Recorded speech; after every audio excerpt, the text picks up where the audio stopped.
For today's show, I'm going to be going over my final 2024 rookie running back rankings, or at least my final rookie running back rankings before the NFL draft. Once again, for anybody who listens to this show exclusively on YouTube, I am a little bit behind the podcast right now, so I'm catching up with these videos right now. So I do apologize for that, but moving forward, I hope to be back on schedule between the Apple Spotify podcast and the YouTube form. With all that said, time to get into show 16, which mainly features my rookie running back rankings. Just like the previous show, because I've already done the rankings primer, because I've already done the mid-rookie ranking show, because I've already done some of these rookie running back profiles, there's going to be some element of being repetitive on this show. That said, I'm going to try my hardest once again to make it a little bit different, to focus a little bit more on the players I haven't talked about as much, and to recap a bit more quickly players that I have talked about quite a bit, and acknowledge the fact that if you want to go back and listen to a further profile on those players, those are available on this feed.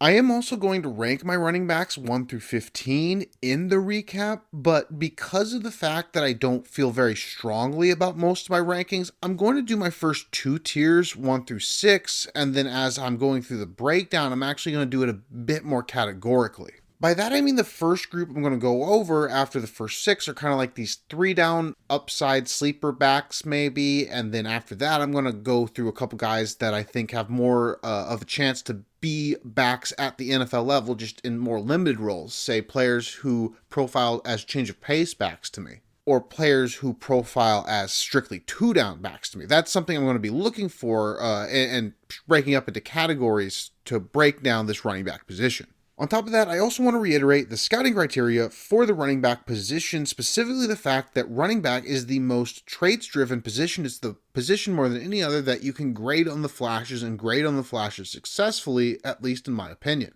Now, to be clear, at every single position, traits and production are both important, but I would say that running back is the one that leans the most towards traits, with the core traits being burst and balance, and if I'm adjusting to the fantasy game, you also have to include some variety of pass catching in your traits. Now, burst and balance aren't all-encompassing traits. Burst doesn't perfectly score, say, long speed. Balance doesn't perfectly score how powerful you are, how much leg drive you have. Neither one really does a ton for your lateral ability, but they're the two traits that to me are the most directly translatable and the most important and directly translatable, as well as being easy to identify. On that note, I don't really know if I consider vision a trait or a skill. That doesn't really matter.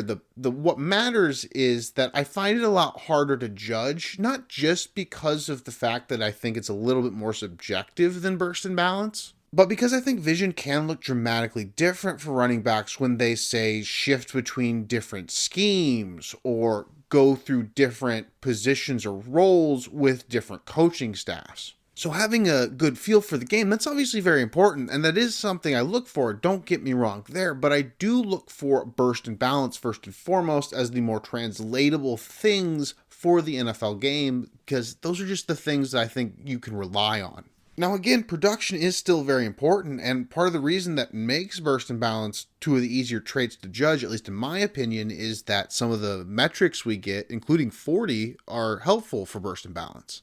Balance in particular with numbers like missed tackles force, and also the receiving game with your numbers of targets, your numbers of receptions, your yards per receptions, and also how many, say, big plays you have in the receiving game, whether they be on shorter targets or whether they be on downfield targets, which can be a fairly intriguing thing for a running back prospect. But I think the actual most important thing in production profiles are your kind of market-based production profiles. So to begin, do you have a big share of your team's market? Are there a lot of running backs going off on your team? Is everybody on your team doing equally as well as you? Or are you dominating the backfield and the guy that they want to give the ball to every single time?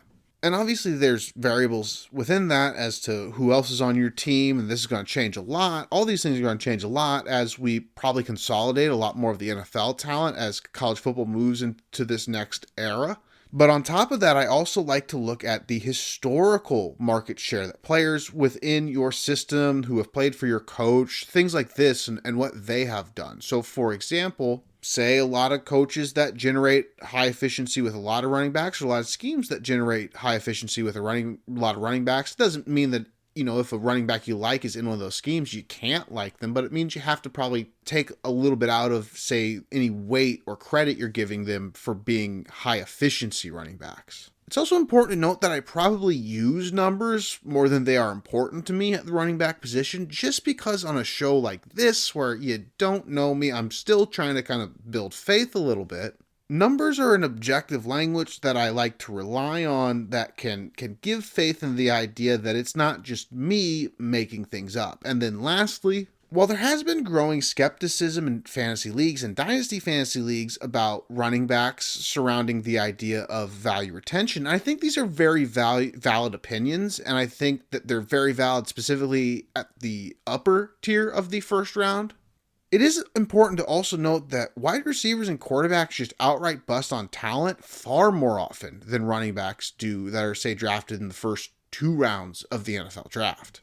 So it's important to note that especially when we're talking about, say, those picks that start at pick 9 and 10 this year in Superflex drafts, or say picks 5 and 6, say, in one quarterback drafts, as long as we do have running backs that go at least in the second round, which I still do believe we're not going to have this historic draft where we have no running backs in the second round. I think we're going to have running backs in the second round. That's just my opinion. Those second round running backs are going to deserve to be drafted fairly highly in fantasy drafts, and that's just because we have to adjust how we look at the draft capital. Even though these players are going to go 30 picks later than some wide receivers, they're probably more likely to hit than those wide receivers. That's just the way that these picks work out, specifically after basically anyone who's not the top 3 wide receivers.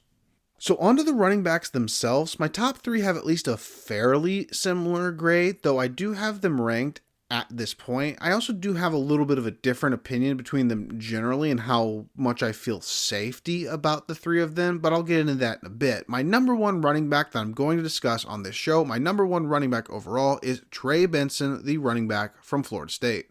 Trey Benson will be 22 years, 1 month as of September 1st. He ran a 4.39 40-yard dash at the combine, and he was very solid, at least, at the vertical and broad jump. The big thing to note right away with Trey Benson is he suffered a very bad knee injury early in his career, and he did lose a couple years of his career because of it. It also creates a question for his draft profile. Is this knee injury something that is going to come up or be red flagged in any way? It's also just important to note for the sake of his early production, because he didn't have any early production really because of the knee injury. But again, this wasn't just a normal knee injury. I don't know what I mean by normal injury, but specifically the articles that I've read, the statements I've heard him say about it have suggested that it was a very significant knee injury where he tore a significant amount of his knee, ligaments in his knee. He tore everything. That was a direct quote from Trey Benson. So just something to still monitor from the standpoint of the NFL.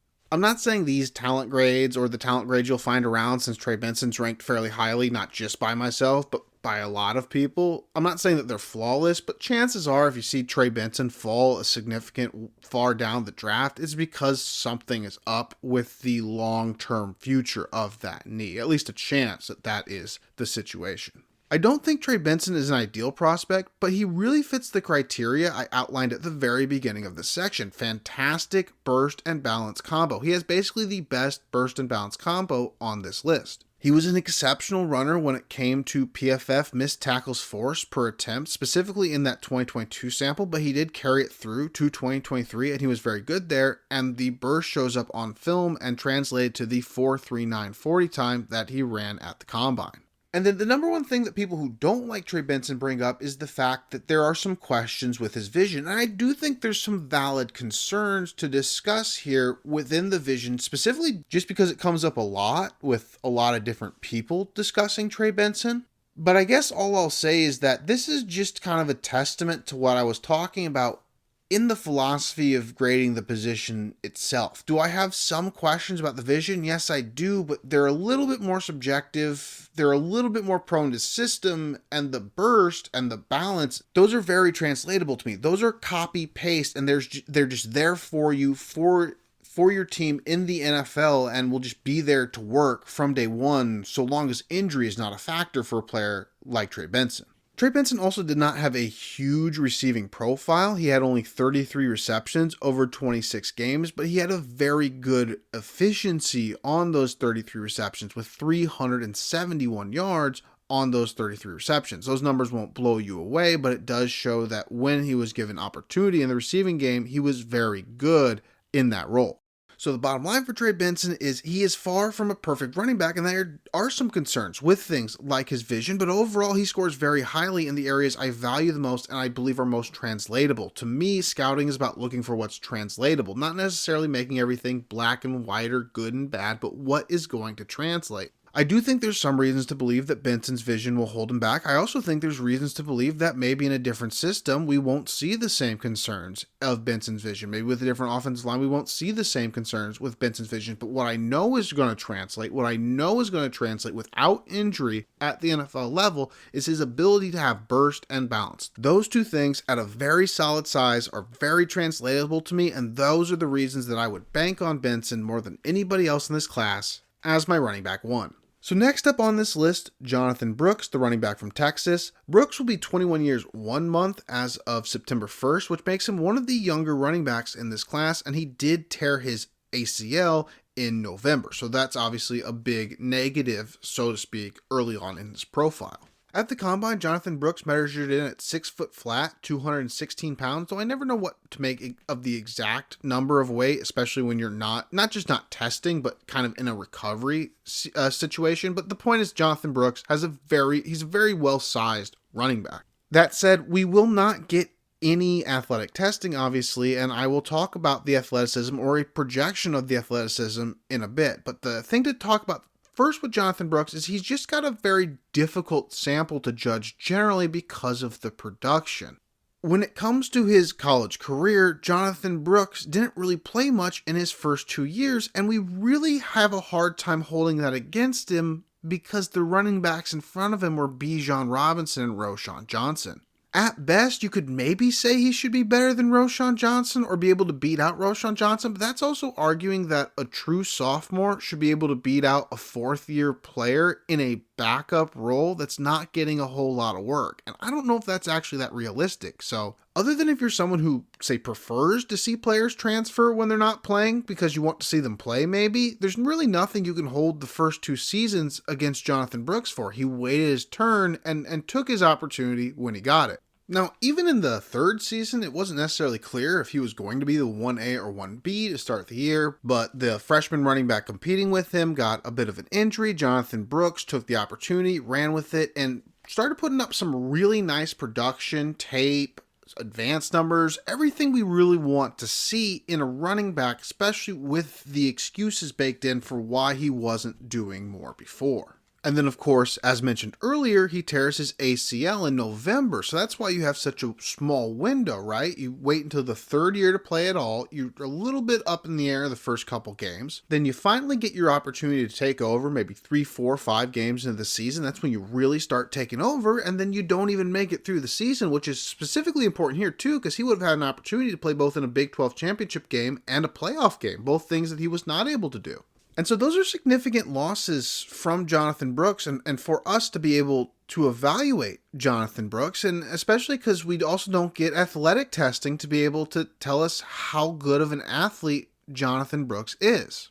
Since we're talking about production, and I'm going a little out of order here chronologically, but Jonathan Brooks is one of the most productive high school running backs I've ever seen. And I really don't bring up the high school stats much, but I mean, just wait for a second. 3,849 yards as a senior. That's in one season, but 3,849 yards from scrimmage with 70 total touchdowns. So Jonathan Brooks was this ultra uber productive high school recruit.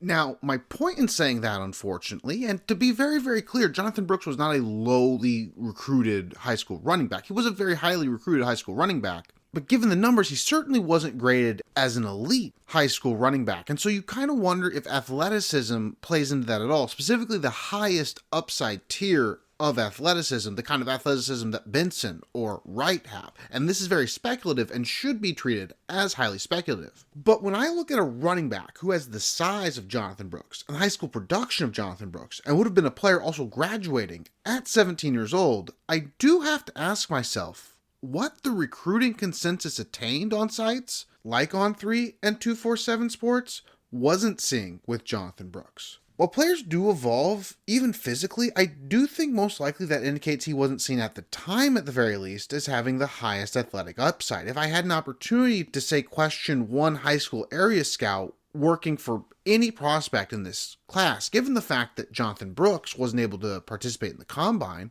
I would love to ask a high school area scout, maybe someone who contributed to that RB21 grade, why Jonathan Brooks specifically was not graded as a top tier running back. In my subjective opinion, I also don't see elite burst or athleticism. Out of the three players who are at the top of my rankings here, two of them have absolutely elite burst. They have basically my favorite two burst traits in this class. Jonathan Brooks is not in that same caliber or tier as them. Now, he is a little bit of a glider when he runs, and he moves super well laterally, which is part of the reason he's ranked so high, and can also sometimes be a little bit more deceptive to watch on film, especially when you compare it to eventual testing time. Again, all this stuff is very, very subjective, but that said, my comparison, or the favorite comparison that I have heard to Jonathan Brooks as a player, is Aaron Jones. And in the same way that Aaron Jones has, Jonathan Brooks moves very well laterally, moves very well downhill, is a tenacious runner, runs through tackles very well, and Aaron Jones only ran a 4.56, which is very solid at his size. Jonathan Brooks, a little bit taller, but very, very similarly sized overall. And I think athletically, I think that's a pretty fair comp for Jonathan Brooks. Now, would I be surprised at all if he was a 4.45 guy? No, I would not be surprised. I don't think he's really any worse or very much worse than the 4.56, so don't get me wrong there either. Javonte Williams, I believe, ran a 4.6 flat. I think that would be about the floor for Jonathan Brooks. Again, all this very speculative. I don't have any sources specifically for this. This is largely just my eye. I know a lot of people don't like to say things like this, but I'm trying to give what I think is the best estimation that I can on these players, because that's what I ultimately believe I have to do. So, in my opinion, I would rank Jonathan Brooks athletically not like Trey Benson, not like Jalen Wright, maybe more like an Aaron Jones. But in that Aaron Jones comparison, I see a very, very good, tenacious runner, runs through tackles really well, has shown production even in a limited sample at the highest level. And then it's also important to mention that in his final 5 games, he had 20 receptions for 199 receiving yards. Now that might not sound like a ton, but the 4 receptions a game actually is quite a bit. In a 12-game season, that would be a pace of 48 receptions, 478 yards. Now, having a good pace and actually doing something are very different. I don't want to confuse the two things. I don't want to give Jonathan Brooks the credit of having almost 50 receptions and almost 500 receiving yards. But the point is that for those last 5 games before the injury, he was a very good and effective receiver with big plays in the receiving game very consistently. So some aspects of the Jonathan Brooks profile, both in terms of the limited production sampling and in terms of the potential upside athletic questions. I don't have questions about him as an athlete generally, but if he's the highest apex tier athlete questions, those things are going to definitely play into the fact that Jonathan Brooks is not a top, say, 30, 40 graded player to me, just like anybody else in this class. At the same time, the things that concern me with Jonathan Brooks, if we're setting aside an ACL that I know nothing about objectively, they're the kind of things that bother me the least in terms of floor, and if drafted highly, I would think that Jonathan Brooks might end up being the safest potential running back pick of the group. So right now, I do have Trey Benson because of the translatability of the burst and of the balance. I have him ranked just a little bit above Jonathan Brooks, but if you were asking me to rank purely on safety, I would have Jonathan Brooks just a little bit above Trey Benson, because despite the ACL, Trey Benson had a presumably worse knee injury a few years back. And then I also have more questions when it comes to specific little nuanced things in Benson's game, whereas Brooks seems like a little bit more of a naturally smooth runner. So next up, I have Jalen Wright. I go back and forth between whether Jalen Wright has a good shot of passing up Brooks and Benson and should be considered kind of like a 1C, or if he should kind of be more considered a clear number 3. And I'll get into some of those reasons why, but Jalen Wright, 21 years old, 5 months, as of September 1st. In fact, if you are listening to this podcast on the day it releases on Monday, I believe today is Jalen Wright's 21st birthday. Jalen Wright had an incredible combine, though he did not do the agility drills, but 5'10 and a half, 210 pounds, a 4.38 40-yard dash, 86th percentile in the vertical, 98th percentile in the broad jump, and that equates to a 9.82 out of 10 relative athletic score, again without the agility drills. Jalen Wright is probably a bit too boomer bust to really put into the 1C category, and that's probably what's pushing him a little bit more to the running back 3 category, but Jalen Wright's explosiveness translates, and I believe it will translate at the next level. He showcased it at the highest level in the SEC. And I think there are a lot of questions because of his usage, because of the Tennessee offense and all those kind of things. But I think those all really go into his ability to be a consistent running back. And that's very important, especially for the upside, but especially the burst and the ability to make explosive plays and to be an explosive player at the next level. I think that's just going to translate.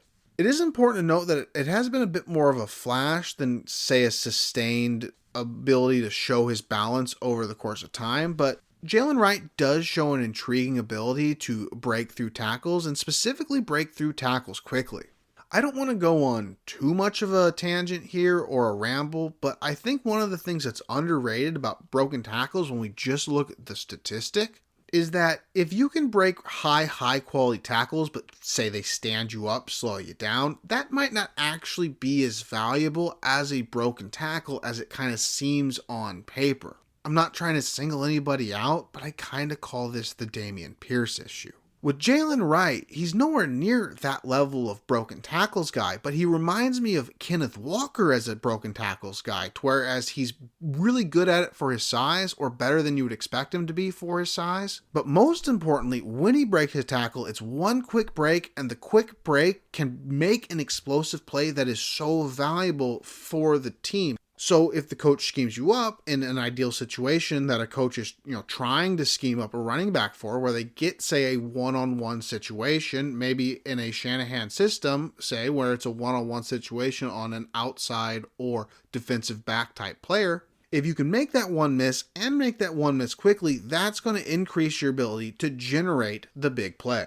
Now, to stick with that Kenneth Walker comparison a little bit, I don't think we actually saw Jalen Wright showcase the open field feel for the game and the ability to set up tacklers and break by tacklers that Kenneth Walker showed. Kenneth Walker showed a very high level ability to do that, and you see him do that at the NFL level too, to where he'll break an angle in a way that'll change the way that the defender's going, and then he'll break off his angle again in a different direction, and because of his burst and acceleration, he then can beat a defender to a spot that he has manipulated and chosen. Maybe it's just the sample, maybe it's just the offense, but I don't think we've really seen Jalen Wright do this at that level. Jalen Wright in general has a fairly limited sample size with 368 carries over his career. Now, he's been very efficient in those 368 carries with 2,297 rushing yards and 30 rushing touchdowns, which is a 6.2 career yards per attempt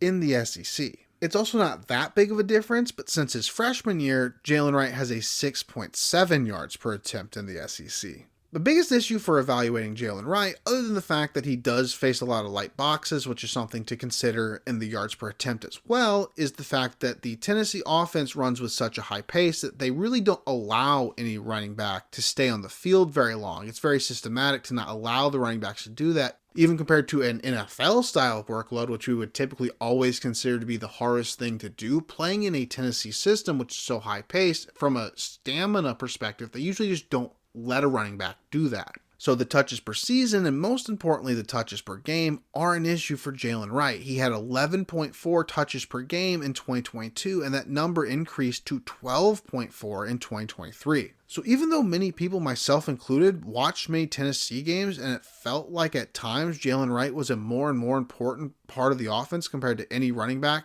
in Tennessee the last few years, at least with, Hendon Hooker being the more focal part of the offense the last few years, it's still a fact that he only had 12.4 touches a game, which is a very limited number for a running back. So the bottom line with Jalen Wright is he is a bit of a boom-bust prospect because we haven't necessarily seen things that prove that he has the necessary feel for the game, and his efficiency, as good as it is in the SEC, seems very driven by his big play-oriented explosive plays and the light boxes he plays. That said, when you take that combination of burst with the little bit of balance that can break off the really big plays, he becomes extremely intriguing, especially if he's drafted highly based on things like the high SEC efficiency and the combine. The draft capital floor, plus the excitement of his explosive abilities, would make him a candidate for my running back 1, though right now he does sit at my running back 3. So there is a significant tier break here. I won't say day 2 necessarily, but if these 3 first running backs that I've just listed between Trey Benson, Jonathan Brooks, and Jalen Wright are selected in the top 75 picks, they are very likely going to be my top 3 running backs. Just the way that my process works, I don't know exactly where we're going to land on it. But having 3 running backs that grade this highly, especially compared to the rest of the marketplace below them, if they just check the draft capital box, even if they don't check it as well as some players I'm particularly lower on, I'm probably going to still favor these players over the lower players, again, as long as they get drafted, say, in a generally same tier like the top 75. That said, moving on to my next tier of running backs, I'll start with my running back 4, Ray Davis. Ray Davis is the player I would expect to be most controversial on this running back ranking from the positive side of things, particularly because Ray Davis isn't going to score well on analytical models because he turns 25 years old in November. Ray Davis has played at 3 FBS schools between Temple, Vanderbilt, and Kentucky, and he played at junior college before that. It's important to note that I don't like to talk about the personal things, and if you want to go back to the Ray Davis profile episode, which I believe is the 11th episode, that is where I talk about those things. ESPN will love to talk about those things, but the most important thing for you to know is that at least the first season, or what should have been the first season of high-level college football play for Ray Davis, was something that he wasn't able to do because of situational things in his background and growing up and having to go to junior college before kicking off his big-time FBS career. It's also important to note that yes, Ray Davis gets flack for being much older than his competition when he was at Vanderbilt and Kentucky. But Ray Davis's first season in FBS football, he played for the Temple Owls, and the Temple Owls do not have a lot around them, and when playing Power 5 football teams, Ray Davis had 2 very good games, and these would have been before turning 20 years old. Now, he did turn 20 in that season, so even here, he's not necessarily a particularly young running back, but he's playing teams as a 19-year-old that are far more talented than the team he has around him as a Temple Owl. No offense to Temple, but they're not a Power 5 school. And he's excelling at those games. So while there are some questions about the later career performance, and I do think those questions are fair, it's important to note that he does have some film as a 19-year-old excelling statistically against Power 5 competition. After the 2019 season where he flashed with Temple was the 2020 season, which was obviously the COVID-19 affected season, and COVID-19 affected Temple worse than most programs. 2021 comes around, Ray Davis transfers to Vanderbilt, and he gets a significant season-ending injury 3 games into the season. So between 2020 and 2021, he essentially has back-to-back lost seasons. So if you're keeping track at home, that means out of the first 4 seasons of Ray Davis's career, he has fairly legitimate excuses for 3 of the 4 being lost seasons. The next 2 seasons are the Vanderbilt season and the Kentucky season, and he was fantastic in both. And don't let specifically the numbers on the Vanderbilt season lead you astray or confuse you, because it is very hard to be a starting running back for a university like Vanderbilt. This past year, Vanderbilt's record in the SEC was 0-8, and that is more the standard that Vanderbilt usually plays at. The 2 wins that Vanderbilt had in the SEC the year Ray Davis was there and played full-time in 2021, 2 wins that Ray Davis was a very big part of, those are the most wins that Vanderbilt has had since I believe the 2019 or 2018 seasons.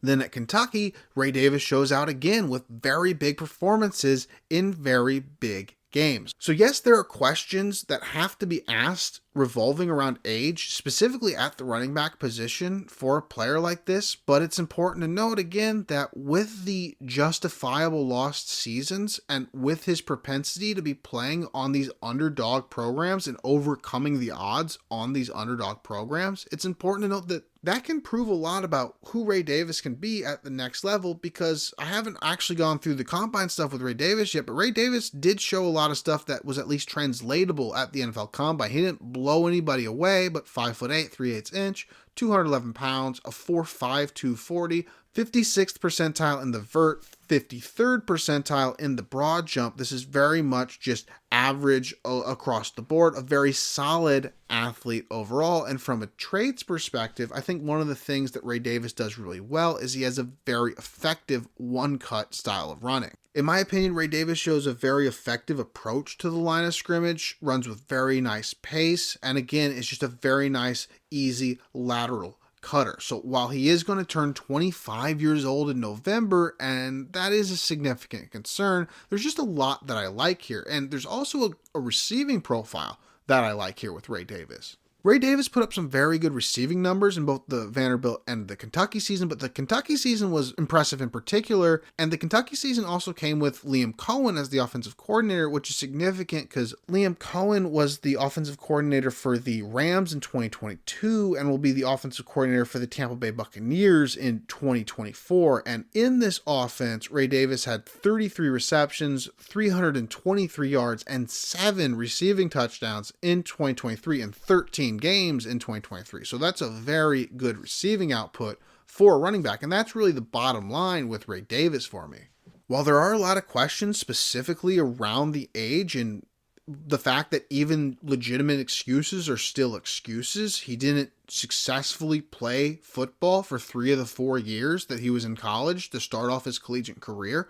That's just a fact, even if I believe that's an excused fact. But what we look for in this game are guys who can tote the load, guys who can do it on all 3 downs, and guys who have just a little bit of upside. I mean, we want a lot of upside, but just a little bit of upside we'll take in this class, and that is who Ray Davis is to me. Ray Davis is a guy who I think a team can feel confident going into a game as their 1A. I think they can feel confident that he does a lot of things well as a consistent back and also offers some explosive upside. And I think from a fantasy perspective, we can feel confident that if he's on the field, he can be effective on 2-down situations and goal line situations and as a receiving back. And those are the 3 boxes we want to check. So Ray Davis, yes, I understand the concerns with age. Yes, I understand that a lot of fantasy football people are analytical people. And so for that reason, Ray Davis is not going to be ranked that highly on a lot of lists. But at the end of the day, Ray Davis is a very good running back who should be ranked highly in fantasy because he's the kind of running back that we should be looking for in fantasy, specifically because maybe he won't be a workhorse, but he does showcase 3-down potential, and that is very valuable. So up next, Marshawn Lloyd, my running back 5, who played for both USCs, the University of South Carolina and the University of Southern California. Marshawn Lloyd is 23 years, 8 months as of September 1st, 2024. He is 5'8" 3/4 inch, 220 pounds, and ran a 4.46 at the combine with solid jumps at his BMI. This equated to an 8.92 relative athletic score because, again, the jumps were just solid, not great, but a very good athletic score overall. Now, right away, like Trey Benson, Marshawn Lloyd's career got off to a very rough start because of a very bad knee injury, which caused him to miss a lot of time or potentially lose a lot of the potential time he could have been playing at the start of his career. This is also probably a particular reason why he didn't get a lot of volume, particularly on a per game basis, but it's important to note that he did not get a ton of volume on a per game basis throughout his career. The best season in Marshawn Lloyd's career, he had 3 single-digit carry games out of 8 total games. That was the best of his career, and that's almost 50% of the games. In total, Marshawn Lloyd appeared in 29 FBS games, and he only had double-digit carries in 9 of them. That's 20 single-digit carry games to only 9 double-digit carry games. So how much you blame on Marshawn Lloyd's recovery is a big factor in how you receive that information, but at the end of the day, he's not proving things aside from that. He's not proving that he can tote a big load when he's doing these things like having 20 games out of 29 in his career with only single-digit carries. Marshawn Lloyd has also been getting a lot of credit for his pass catching, but it is one of those things where the rubber really meets the road when it comes to the relationship between scouting and using analytics. A lot of the positivity for Lloyd has come from places like the Senior Bowl and the NFL Scouting Combine and running in those drills. And you'll see prominent people on NFL Network, say like Daniel Jeremiah, who I do respect a great deal, show a video of Marshawn Lloyd making a downfield target, and you'll go, oh, maybe I've missed something with his downfield targets. Maybe he gets downfield targeted a lot. And then you look it up and it's like, no, he pretty much just showed you 50% of his downfield receptions and 33% of his downfield targets on the entire season with that one play. And so my point in saying this is that analytics or production, which to me, one of the same when we're talking about college scouting, what we're really looking to prove is the fact that you can do these things over time. And scouting is what allows us to say maybe, well, I think this guy can do this at the next level just because I can see the traits. So I guess what I'm getting at is there is pass catching upside with Marshawn Lloyd. There is a lot of people, not just Daniel Jeremiah, who seem to be stressing the idea that there's pass catching upside with Marshawn Lloyd. But ultimately, we haven't really seen the proof of it. We haven't ultimately seen the things that we would need to see to really feel confident in the fact that he can do those things, like take those difficult downfield targets. Because if he can take those difficult downfield targets, that would be a big strength and an addition to the profile of Marshawn Lloyd. But at the end of the day, as much as I like the projectability of a lot of things with Lloyd, and as much as he's starting to flash a little bit more, and you can buy into this argument that the further and further it gets from the knee injury, the better and better it is, he's still a guy who it's all about the short samples with Lloyd. And I don't really love that, especially for a running back ranked this high. Now, again, I don't love this running back class a ton, so that is why Marshawn Lloyd is my running back 5 and has gotten a particular amount of praise as a pass catcher from sources like, say, the Combine and the Senior Bowl, which he attended, which have said that he looked really, really good in the running back pass catching drills.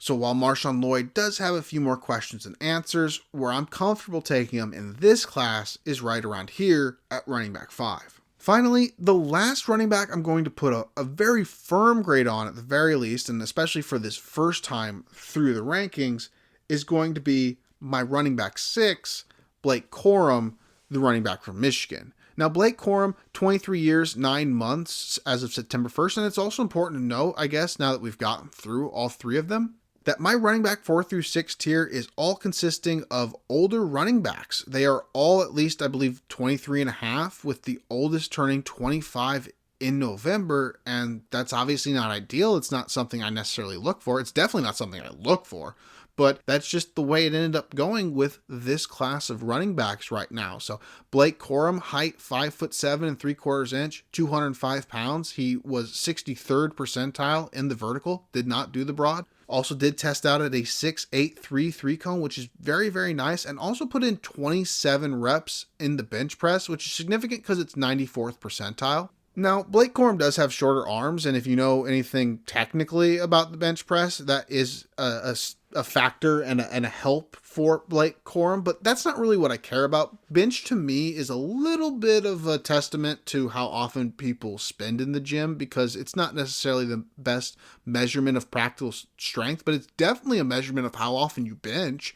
And so I think this is a good indication that Blake Corum is the kind of player that we've associated with him because of the Jim Harbaugh background as this hard-working player and one of the players who's going to take it really seriously in terms of his approach. Blake Corum also ran a 4.53 40-yard dash, and I think Blake Corum's combine is one of the most fascinating combines just in terms of being a test for what preconceptions were, because I've seen so many wildly different reactions to the combine of Blake Corum. I don't know what some other people were expecting. I think other people were expecting him, to be taller and run faster. I did not think he was taller. I did not think he was going to run faster.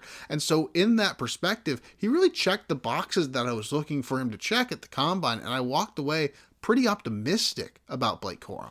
To put one physical comparison out there, Devin Singletary just signed to be a potential 1A running back for his third team. Now, Devin Singletary is not an ideal running back. That's why he's bouncing around. But the fact that he's ending up getting another decent contract and ending up in another situation where he might be a 1A suggests that Devin Singletary is a pretty solid running back. And when you compare Devin Singletary to Blake Corum, it's not close. Blake Corum's a more explosive version on paper than Devin Singletary. He's very similarly sized, but runs closer to a 4.5 than a 4.6. So Devin Singletary, Blake Corum, that's been kind of the comparison that I've been bouncing back and forth between. Both of them also had very high touchdown counts in their collegiate careers, and I think Blake Corum has shown that he can be that guy and can be a little bit better than that guy because he's shown a little bit more explosiveness than Devin Singletary. So to put it in its most simple way, Blake Corum's 2023 was not nearly as good as his 2022. He did have a ton of volume, which hit it a bit, and he did have a ton of touchdowns, which hit it a lot. But he did not have nearly the same explosiveness, and not just the things like yards per attempt, but the things like a dramatically falling missed tackles for statistic both back this up.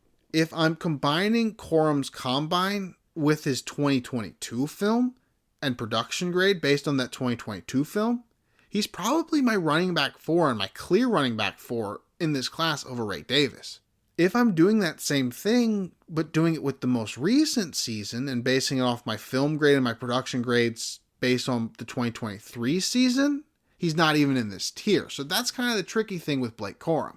Blake Corum did have a significant knee injury at the end of the 2022 season, or some kind of lower body leg injury. College doesn't really give us great information either, but regardless of that fact, Blake Corum might maybe still have been recovering from that, but the point is that the 2023 season was fairly disappointing compared to the rest of his career. The last 3 years, Blake Corum's yards per attempt has fallen from 6.6 to 5.9 to 4.8 this past year.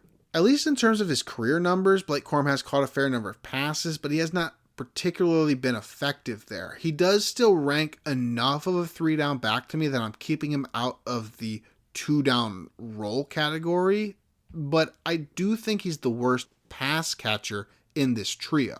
Or at the very least, I would have Ray Davis's pass catching higher and project the potential of Marshawn Lloyd's pass catching higher than Blake Corum's.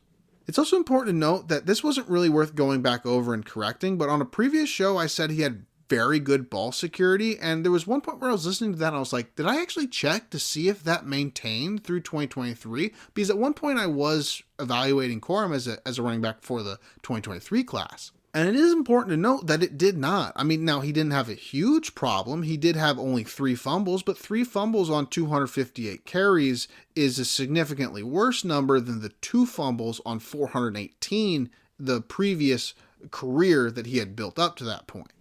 So I would by no means say that Blake Corum has a fumbling issue, but the main thing I said, or one of the main things I said when I was talking about Blake Corum last year, was that one of the things that fit into the profile was the fact that he didn't make the fumbling mistakes, and that is another thing that was worse in the 2023 season compared to the 2022 season. Even though that is a bit of a fluky number in general, but still, it's a number that was worse. So the bottom line, again, for me, I didn't know how much of an outlier Blake Corum was pre-combine. I knew he was short, and I didn't think he was that fast, but I didn't know how bad of an outlier it was for a guy who does have some intriguing tape, especially in the 2022 season. I think some people who were disappointed by Blake Corum's combine, at least in my opinion, simply had expectations that were too high, because based on my expectations and how he did, I was fairly impressed by the combine he put together. So I'm not exactly sure to where to rank him, especially because I do think he looked pretty different between 2022 and 2023. But in general, I'm willing to put Blake Corum as the last ranked running back here, and within this second tier with Ray Davis and Marshawn Lloyd. So that's all I have for my strong rankings. I haven't really mentioned this yet, but when I do my big board show in a couple weeks, I make it kind of a goal to make the only players I put on the big board to be players who are going to go in the first 2 days. Now, don't get me wrong, I'm not going to skimp on the names, but I might just have, say, 5 or 10 honorable mentions at the end of the list that aren't necessarily up to snuff. These are probably going to be the 6 names that actually make the numbered rankings on the big board. In part because of that and the lack of confidence I have generally in these guys, while I will rank these guys 1 to 15, 1 to 16, somewhere around there at the end of the show in the recap, as I go through this section, I'm actually going to do it by category. Now, the first category is a little miscellaneous, but eventually we're going to look at 2-down backs and change of pace backs, as well as some of these flyer backs I'm going to talk about first. So first I'm going to talk about a player that I discussed and profiled just 2 episodes ago, because Tyrone Tracy, the running back from Purdue, is my favorite upside shot particularly a 3-down fantasy upside shot of the other 2024 rookie running backs. Now, like Ray Davis, Tyrone Tracy does turn 25 years old in November, so we're starting right off with a red flag, and even more red than Ray Davis, and I'll get to this in a bit, Tyrone Tracy has almost no production for a 6-year player. Tyrone Tracy, though, had an elite relative athletic score, measuring in at 5'11" and 1/8 inch and 209 pounds. Tracy is a bit awkward as he is a converted wide receiver to running back, and that's the main reason he did not have production throughout the majority of his early career. Tyrone Tracy has played in college football for 6 full seasons and has not broken through 200 carries. So to go back to it, you compare that to a player like Ray Davis. Ray Davis dominated backfields for at least the last 2 years of his career and had a big sample doing so. All of that said, the natural hands catching, the proven athleticism, as well as some of the things that show up when watching film, like the lateral explosiveness and the natural balance, which is also supported by his missed tackles force number, these things make Tracy a very intriguing honorable mention to the group of 6 at the top, albeit with a non-existent floor, because the lack of polish might make it hard for him to actually make a team compared to some of these other players.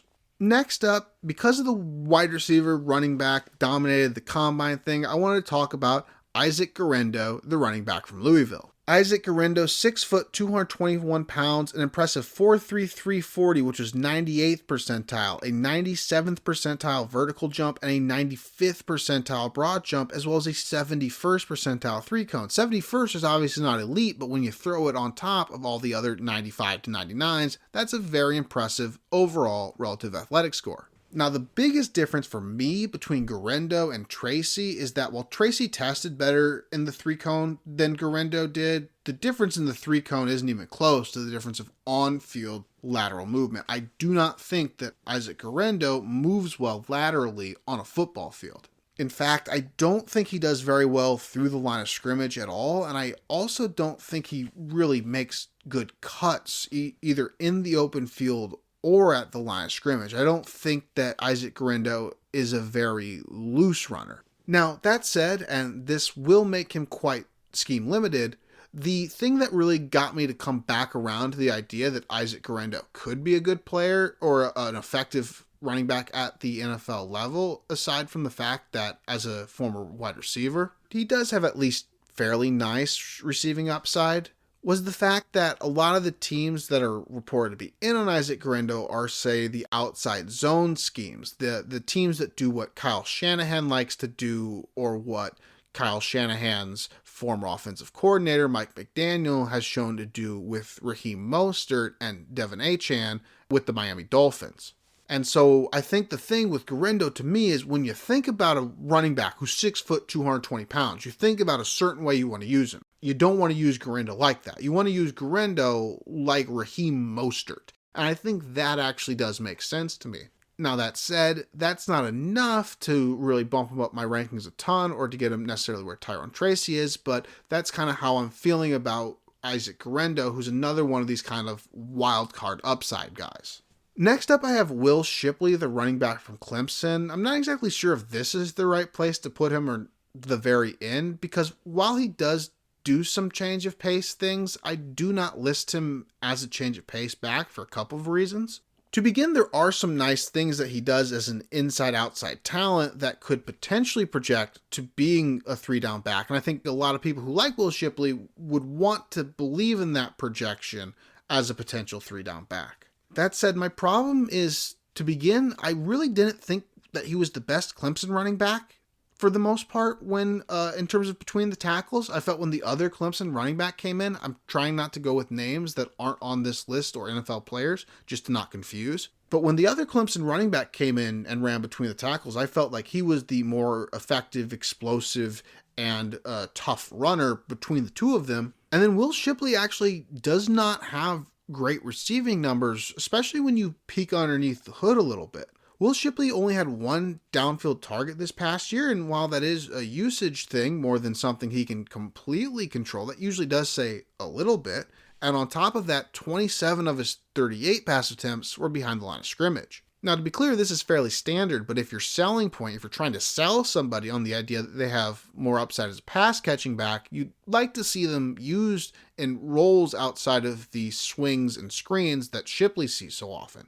On top of that, Shipley did have a concerning 3 drops, because you really don't want to have any drops as a running back, and 3 on a fairly small number of targets is a fairly high number, especially because he had 2 and just 10 targets in the short area beyond the line of scrimmage. The 0 to 9 yard area, he had 2 drops in those 10 targets. So, like I have been saying, I will rank these guys all at the end just to be clear on the exact differences, or more clear on the potential exact differences between Shipley, Guerendo, Tracy. But Will Shipley is here because he does have 3 down appeal. That said, he's someone that I have a significant amount of skepticism about, just in a general sense at the next level, because I saw some things that concerned me as a 2 down back, and I saw some things that concerned me as a pass catching back this past year. So I really don't know too much of what to make of Will Shipley, but he's down here with the guys who do have 3 down appeal. And then next up, the most cursed player on this list, Rasheen Ali, the running back from Marshall. Now, maybe that's not the entire situation, because I really don't know what happened to Rasheen Ali after the 2021 season, but Rasheen Ali had an incredible 2021 season. He had 1,400 rushing yards. He had 45 receptions on top of the rushing yards. He was a kick returner who had explosive kick returns, and then he just completely disappeared, largely due to injury, or at least that's, I believe, what the situation was in 2022. I say largely because with the questions surrounding college football, there was a period of time where it seemed like they were just not coming out and saying it was an injury, and then after the fact they were like, oh no, he was just hurt. And so maybe that is what happened. He was just hurt. It was just a very weird thing at the time with Rasheen Ali. But the point is that he came back 2023. It wasn't quite as good as 2021, but very solid. Comes to the Senior Bowl, and this is where we're starting to get into the curse part, but he tore his bicep at the Senior Bowl, which is why we don't have very many combine measurements from Rasheen Ali. But the point is that when you combine the rushing upside that he showcased with the pass catching upside that he showcased, is he very likely to be a 3 down back at the next level? No, probably not, especially with all these things that haven't really gone his way. But he is a player who, if I'm putting them into categories and tiers, it is the 3 down upside tier that Rasheen Ali deserves to be in.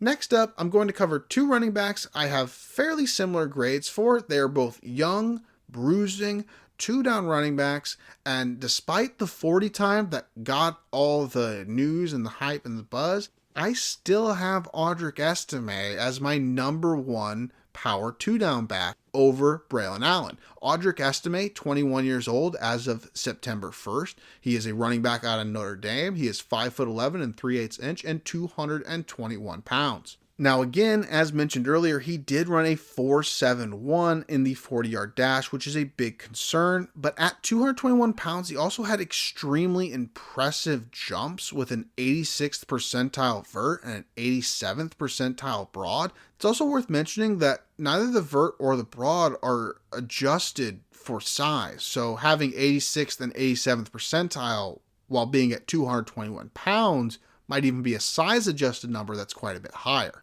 In general, it is my philosophy that the 40 is slightly overrated and the jump slightly underrated when it comes to these combine measurements. So within that ideology, it does make sense that Estime's combine was probably more impressive to me than it was to other people. Now, to be clear, you don't want to have low numbers or potential red flag numbers at any measurement. The 4.71 is a red flag measurement and significantly impacts his potential to make explosive plays at the next level.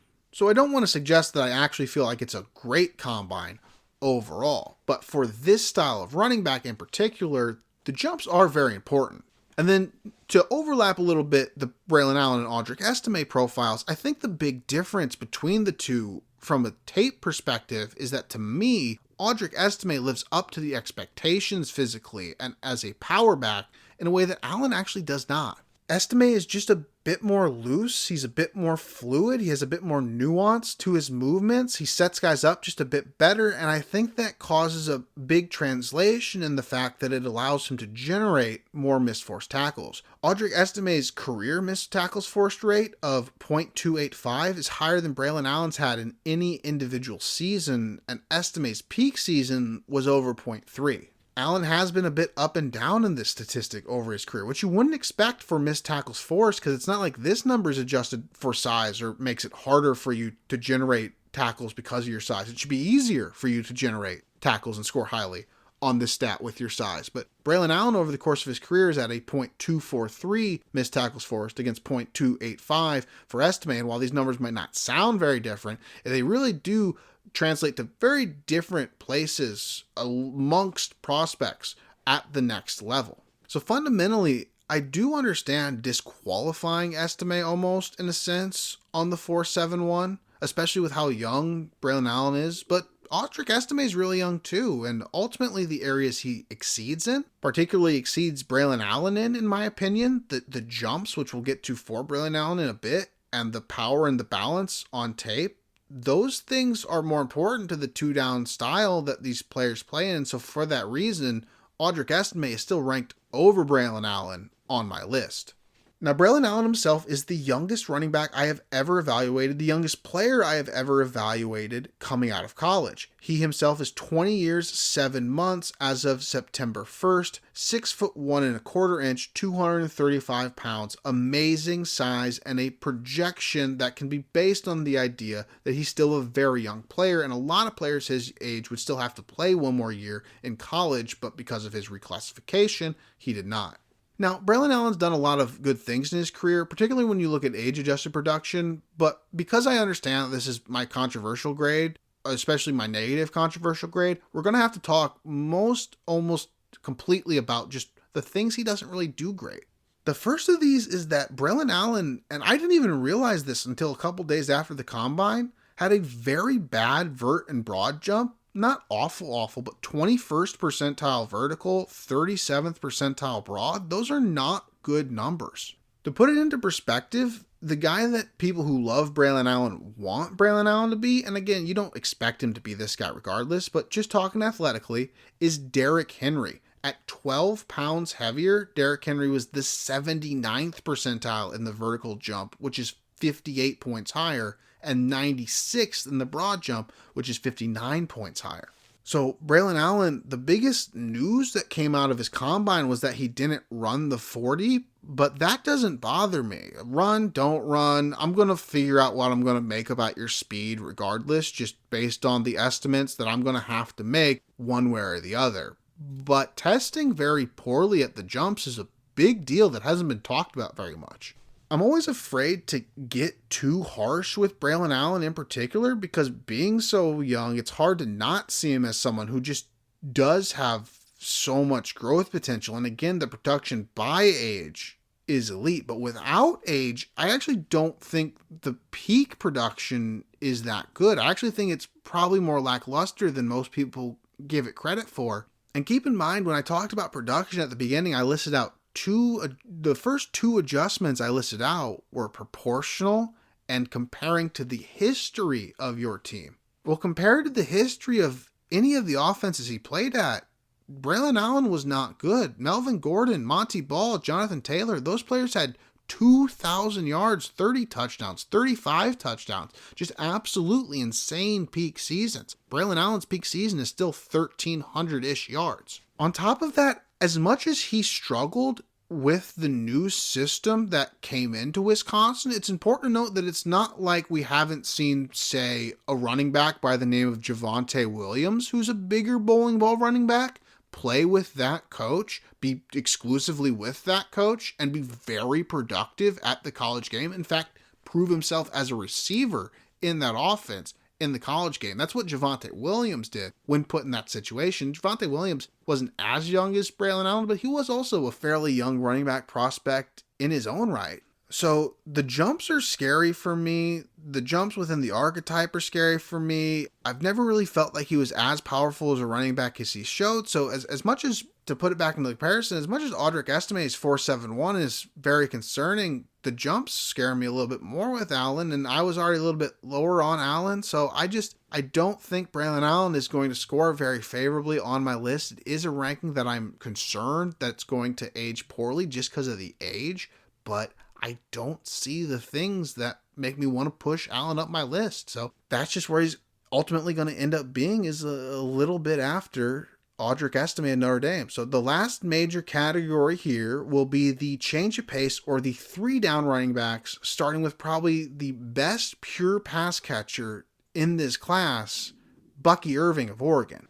Now, talking about bad jumps, and this is not one of the segues you want to have as a running back, Bucky Irving, the 4.55 hid the fact that his vertical jump in particular was a disaster. 29.5 inches at 192 pounds is a disastrous vertical jump. To put this into just one perspective that's kind of a bit anecdotal, but Kayshon Boutte's big red flag number last year was a 29-inch vertical jump. This is only a half an inch better than that. And I guess the added anecdote on top of that was I remember thinking to myself, well, where would this Boutte score rank among offensive linemen who weigh 300 to 350 pounds? It was like basically in the middle, maybe towards the bottom, like half the offensive linemen jumped better than him. So probably about half the offensive linemen jumped better than Bucky Irving at 192 pounds. They jumped higher and got off the ground further than Bucky Irving at 192 pounds. So that's obviously a pretty big athletic concern there on top of the 4.55.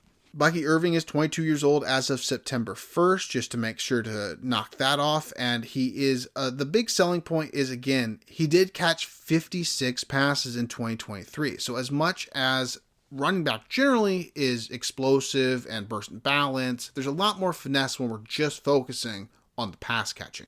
And so with the 56 receptions in 2023, with the 87 receptions between 2022 and 2023, it is easy to still see a role for Bucky Irving at the next level. Now, again, this isn't a great running back class, and I don't think anything I'm saying here suggests he's going to be ranked very highly in that not super great running back class. But I guess what I'm saying is I do still believe he can play a role at the next level. Whether that role is for himself, whether that role is just to siphon things off from another player, I don't know. Whether that role is just somebody who you might like on your NFL team as an NFL fan, I don't know. Maybe he does just disappear, kind of like a Deuce Vaughn did to an extent. But I do think there's upside here and some pass catching upside for Bucky Irving. Probably the most physically interesting of the 3 change of pace backs I have here is Dylan Laube, the running back from New Hampshire, just because he has the best size speed combination with being 5'9", 7/8 inch and 206 pounds. And I think he runs with a little bit more physicality than Kamani Vidal, who I'll talk about next. Dylan Laube, 24 years, 9 months as of September 1st. And the big question for a lot of FCS guys are probably the most important guys to get to watch at the combine, because you want to be able to see how they're going to translate, and you haven't gotten to see them play at a high level. So 4.5, 4.40, 70th percentile vertical, 46th percentile broad jump, a solid 6.8, 4.3 cone, which was 85th percentile. So the jumps weren't great, the jumps were good. The 40 wasn't great, the 40 was good, but between the physicality, the little bit of extra physicality he has at about 206 pounds and looks a little bit more built up than some of these other change of pace running backs, I do think he has a little bit of upside there as a pass catcher at the next level. And that was the primary role he was used at the FCS level for New Hampshire. Dylan Laube does have dominant games, including in one of his only games against the FBS against Central Michigan, but he also has some games where he went away a little bit against FCS competition. So not the most dominant overall player, specifically because we would want to see someone completely dominate the level when we're coming from a level that low. Another running back not nearly as low of a competition level, but Kamani Vidal of Troy, playing in the Sun Belt, 23 years old as of September 1st, 2024, 4'4", 640, 5'7", 7/8 inch, and 213 pounds with an 83rd percentile vertical and a 60th percentile broad. I broke down Kamani Vidal just a few episodes ago, but he's one of the most conflicting players for me just because on paper, there's a very legitimate argument that I should not be treating Kamani Vidal any differently than Blake Corum or Ray Davis, and that includes things like missed tackles forced per attempt, which I put a fair amount of weight into generally as a productive statistic. But I really don't feel like that number represents the power in particular that Kamani Vidal plays with. He is a good player at keeping his feet moving and staying on his feet to an extent, but he isn't able to really push piles very often in the same way, or he doesn't have the leg drive, I guess is what I'm saying. He has the balance to stay up, but he doesn't have the leg drive to push things forward. And so that's why I have Kamani Vidal as more of a change of pace back. It's also worth noting that Kamani Vidal has gotten specific praise from his coaching staff for roles like pass protection, which really translate well to the next level, obviously, in this change of pace role.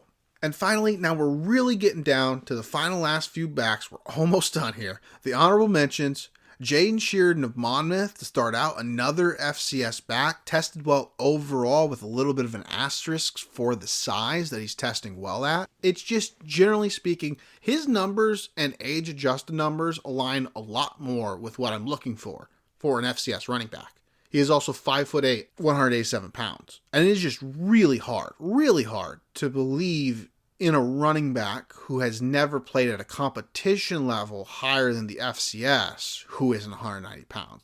The reason that you can buy into an Achane a little bit more is because he's doing it at the SEC level. He's proving against top tier defenses, even though it's not the same as the NFL, he's proving that he can do something at a very high level. We haven't seen Jaden Sheridan prove much at all at 187 pounds.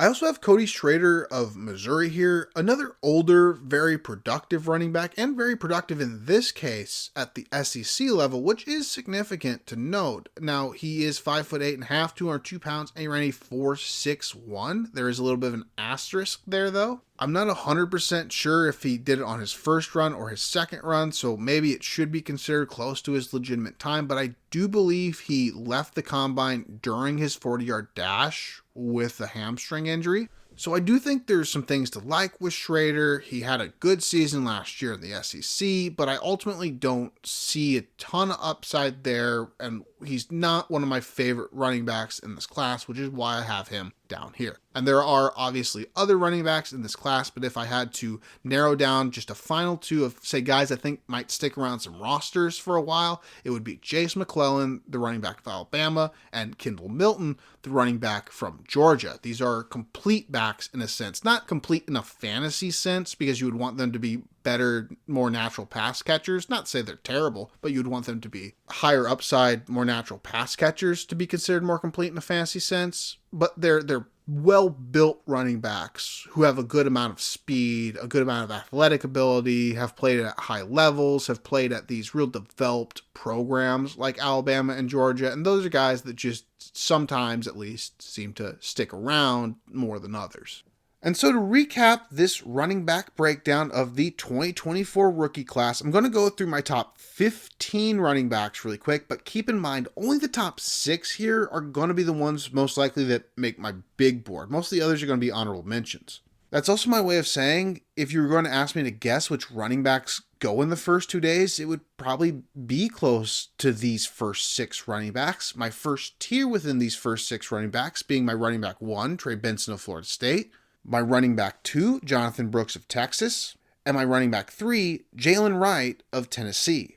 Now after that, I do have a significant tier drop before Ray Davis, my running back 4 out of Kentucky, my running back 5, Marshawn Lloyd out of USC, and my running back 6, Blake Corum out of Michigan. And then finally, my day 3 grades, the players that you might call the players you wouldn't rank if you weren't trying to do a show about them. Tyrone Tracy, the running back out of Purdue, at running back 7. At running back 8, Audric Estime out of Notre Dame. At running back 9, Braylon Allen out of Wisconsin. At running back 10, Bucky Irving out of Oregon. At running back 11, Dylan Laube out of New Hampshire. At running back 12, Isaac Guerendo out of Louisville. At running back 13, Will Shipley out of Clemson. At running back 14, Rasheen Ali out of Marshall. At running back 15, Kamani Vidal out of Troy. And then my number 1 honorable mention would be Jaden Sheridan, the running back out of Monmouth, just because the main thing holding him down are competition, size, things that he can't really control necessarily. And he is a younger back, especially compared to the next guy on the list of my honorable mentions, or the next 3 are kind of just all honorable mentions together. I wanted to highlight Jaden Sheridan as the number 1 honorable mention, but Cody Schrader, Jase McClellan, Kendall Milton, these 3 honorable mentions finish up my running back rankings at this point in time. So that's all I have for the running back rankings. I'll take a quick break and round out the show today. I wanted to thank everybody just one more time for listening to the show today. If you enjoyed the show, please remember to subscribe to the show or follow the show on Apple Podcasts, Spotify, or wherever you get your podcasts from. It means a lot to the show, and it is a free way to encourage the growth. That's all I have for the show today. Apologies for getting it out just a little bit late, particularly because I haven't had a show since last week. Next week should be the wide receiver rankings. It is a long, detailed breakdown of the class, so it should be fun. Big Board will be out in 2 weeks, and the Draft Capital Prep will be the week after, which will also be the week of the draft. I don't really know that I have anything else to touch on in regards to this show, so with all that said, this has been Fantasy for Real. I am CJ for Real, and I will see you next time.